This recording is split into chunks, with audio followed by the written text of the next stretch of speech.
gentlemen, what a final! As Ronnie celebrates, can I please ask you to show your appreciation for our gallant runner-up today, Mr. Ali Carter. Ali, come and talk to us.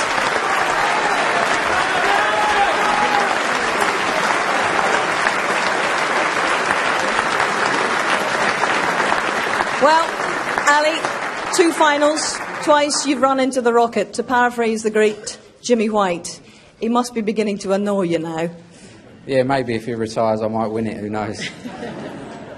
It's been quite a story, it's been quite a comeback. We've described you as the comeback kid, but at 7 frames to 14 down and looking down and out of it, how did you summon the tenacity to get out of your chair and come and make a fight of this evening? I don't know really, I just kept punching and, you know, I'm disappointed with how I played in the final really. Ronnie put me under all sorts of pressure. His safety, you know, was matched mine, was better from ball 1. And obviously he scores when he gets in, he's just a genius, so all credit to him. You know, it's great to be in another final, but very disappointing to lose. You know, in December, when we were at the United Kingdom Championship, you told everyone that you would seriously consider retiring after this event. But since then, you've turned your health and your form around. What are your plans now, Ali?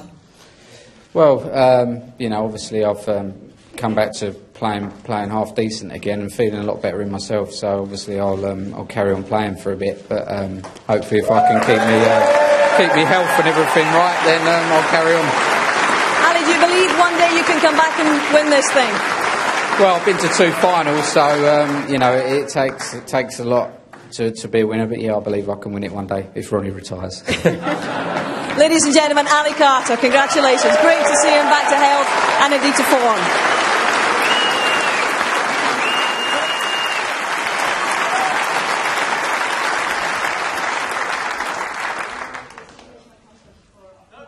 Here.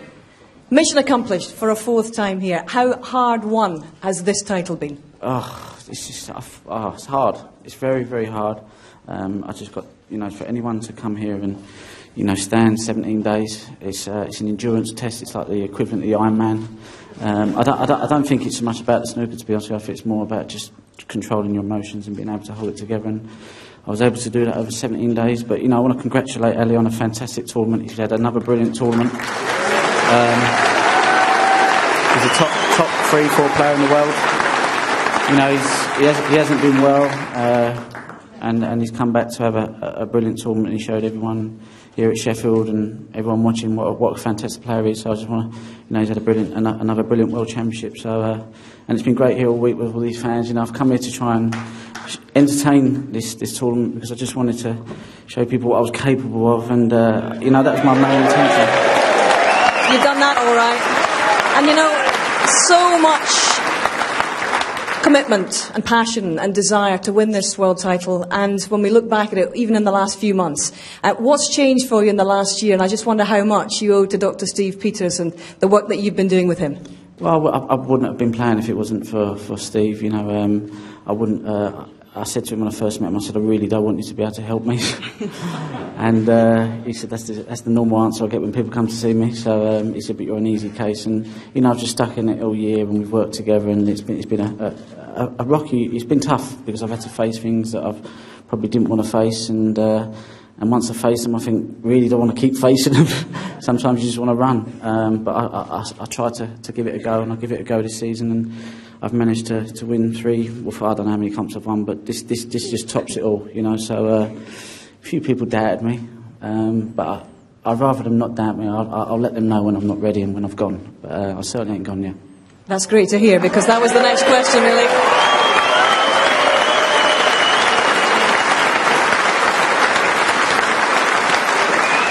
You said after the semi-final, if you could bottle that winning feeling after winning that semi-final, you'd keep playing for 300 years. So what is the plan now? How many more world titles could you target, Ronnie? I'm not going to put a number on it. I'm not even going to make any decisions at the moment. You know, I'm having a good 6 months off. I'm going to enjoy my time with this little man here, my little daughter, and I'm going to have a nice good break, and I'll assess the situation.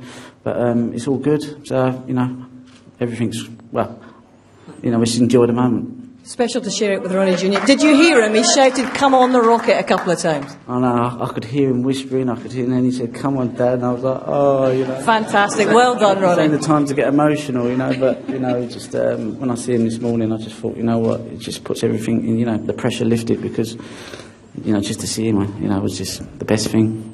Ronnie and Ronnie Jr., it's been wonderful to see you both here on this arena floor. Congratulations, well done, Ronnie. You're champion, ladies and gentlemen.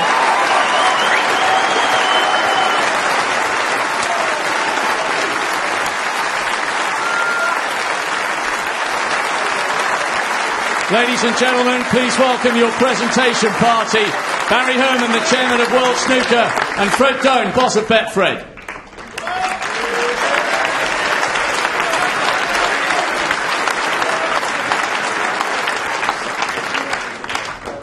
Your runner-up, what a 17 days he's had, what a brilliant end to a tough season. Ladies and gentlemen, your appreciation for Ali Carter.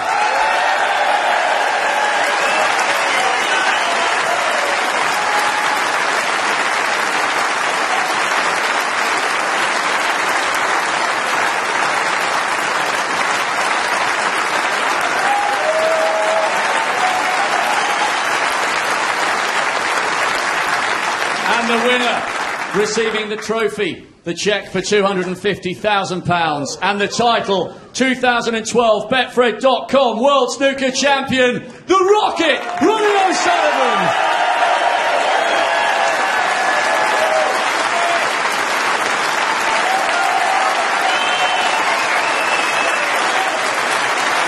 Your champion, Ronnie O'Sullivan.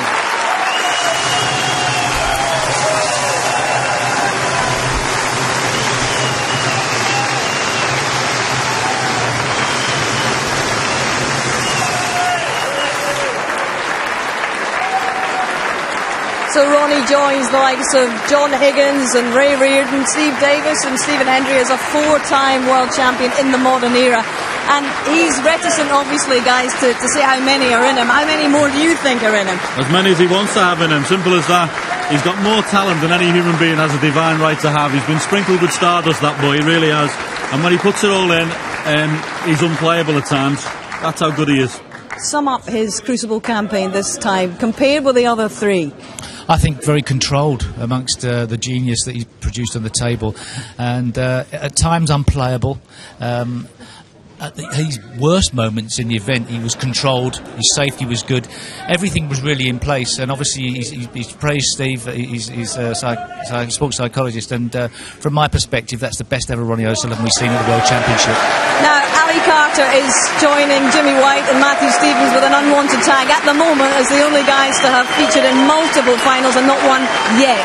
But what has he proven to himself and to everybody else watching here this campaign, John? Well, he's certainly good enough to compete. He shouldn't be thinking about flying an aeroplane. He should be thinking about playing snooker, because he's certainly good enough. And listen, he's lost in 2 finals to a genius twice.